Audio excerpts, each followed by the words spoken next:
Assalamu alaikum and good morning to all of you. I hope you all are fine. प्यारे बच्चों, आज जो सबक हम पढ़ने जा रहे हैं उसका उन्वान है चोर की दाढ़ी में तिनका।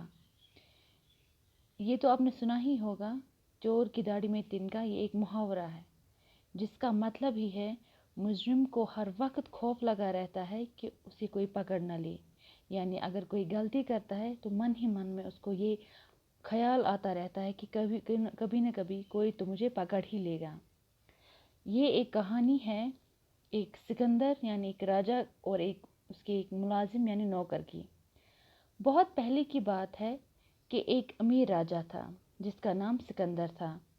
उसके यहाँ बहुत नौकर चाकर थे। सिकंदर मुलाजिम पर बहुत भरोसा और एतमाद करता था।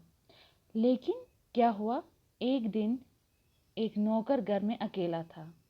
उसने कहीं पे हीरों की थैली देखी।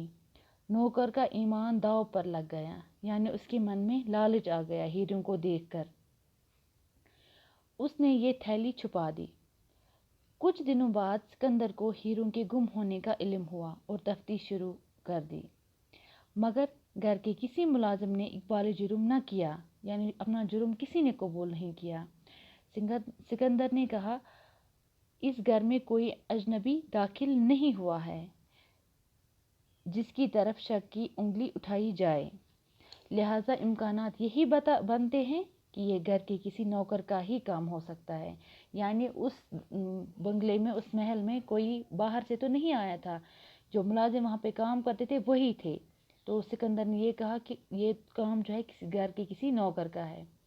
सिकंदर ने तमाम नौकरों को बुलाकर उनको 1 फुट की छड़ी दी और ये भी कहा कि ये जादुई छड़ी है, तुम में से जो भी चोर है उसकी छड़ी रात में 2 इंच बढ़ जाएगी। चोर नौकर के दिल में वसवसे पैदा होने लगे, यानी उसको, चोर को पता था कि ये काम तो मेरा ही है, तो उसको अब वो डरने लगा। उसका ज़मीर उसे कोसने लगा, ये तूने क्या किया, अब तेरा राज फाश हो जाएगा। वो रात भर तरकीबें सोचता रहा और फिर उसके दिमाग में एक तरकीब सोची।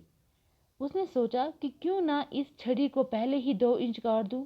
सुबह तक ये फिर 2 इंच बढ़ जाएगी और पहले वाली लंबाई में हो जाएगी। इस तरह मैं बच जाऊंगा। इसने ऐसा ही किया। बेखौफ बेखौफ होकर ऐसे ही वो चादर तान कर बेखौफ सो गया। सुबह होते ही सिकंदर ने अपने सारे नौकरों को अपनी छड़ी के साथ बुलाया और बारी बारी सब ने अपनी छड़ी सिकंदर की खिदमत में पेश की।